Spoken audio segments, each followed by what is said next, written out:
जीवन में ये जानना कि कैसे इंतज़ार करना और धैर्य रखना, पेशेंस रखना बहुत आवश्यक है।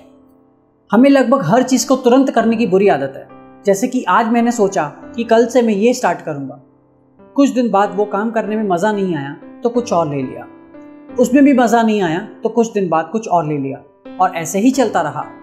हम पेशेंस रखने के बजाय अपने फैसले बदलना ज़्यादा पसंद करते हैं। वास्तव में जब हम मानते हैं कि हमें इंतज़ार करना होगा तो हमारा दिमाग चिंता और एक्सपेक्टेशंस के साथ बमबारी करता है। ये उस समय की गति बढ़ाने के लिए करता है जब हमको प्रतीक्षा करने की आवश्यकता होती है। चलिए सुनते हैं एक छोटी सी कहानी। बुद्ध और उनके शिष्यों ने एक यात्रा शुरू करने का फैसला किया जिसमें उन्हें कई शहरों को पार करना था। एक दिन उन्होंने दूर एक तालाब देखा।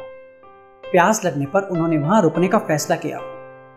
बुद्ध ने अपने सबसे छोटे और सबसे अशांत रहने वाले शिष्य से कहा, मैं प्यासा हूं, क्या तुम मेरे लिए उस तालाब से पीने के लिए थोड़ा पानी ला सकते हो?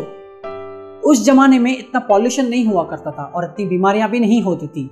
लोग तालाब का पानी ही पीते थे।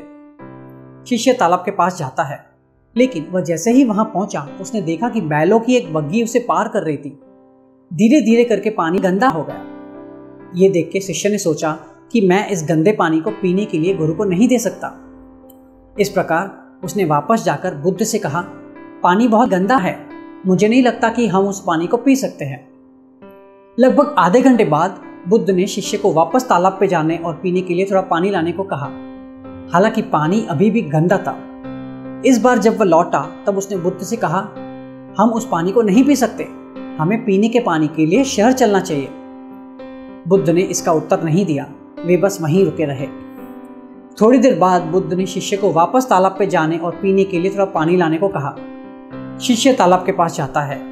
वह गुस्से में था क्योंकि उसे समझ में नहीं आ रहा था कि गुरु ने उसे वापस जाने के लिए क्यों कहा। पानी गंदा होने की वजह से वे इसे नहीं पी सकते थे। वह जैसे ही वहां पहुंचा उसने देखा कि पानी अब साफ दिख रहा है। उसने पानी इकट्ठा किया और उसे बुद्ध को दिया। बुद्ध ने पानी को देखते हुए कहा, तुमने पानी को साफ करने के लिए क्या किया? शिष्य को सवाल समझ में नहीं आया। यह स्पष्ट था कि उसने कुछ भी नहीं किया था। बुद्ध ने शिष्य की ओर देखते हुए कहा, तुमने प्रतीक्षा की और इसे ऐसे ही रहने दिया, इसीलिए कीचड़ अपने आप ही ढल गया और पानी अब साफ है। तुम्हारा मन भी ऐसा ही है, जब इसमें कीचड़ आ जाए तो आपको इसे ऐसे ही रहने देना होगा। थोड़ा समय दे, बेताब ना हो, ये अपने आप ही बैलेंस हो जाएगा। हमें ये कला को जरूर सीखना चाहिए कि कैसे इंतजार करें, समय का सम्मान करें और इसका अवसर आने पर रुकें, खासकर जब कीचड़ आपके विचारों में आए। कभी कभी कुछ नहीं करना, चीज़ों को ऐसे ही रहने देना और इंतजार करना आपके मन को शांत करने के लिए अच्छे विकल्प है। यदि आप क्रोध, तनाव और निराशा के साथ चलते हैं तो निश्चित रूप से आप जल्दबाजी में निर्णय लेते हैं जो आपको भारी पड़ सकता है। इसीलिए उस समय पेशेंस रखना बेहतर है। मुझे उम्मीद है कि आप भी अपने जीवन में जरूरियात के समय पेशेंस रखेंगे, धैर्य रखेंगे।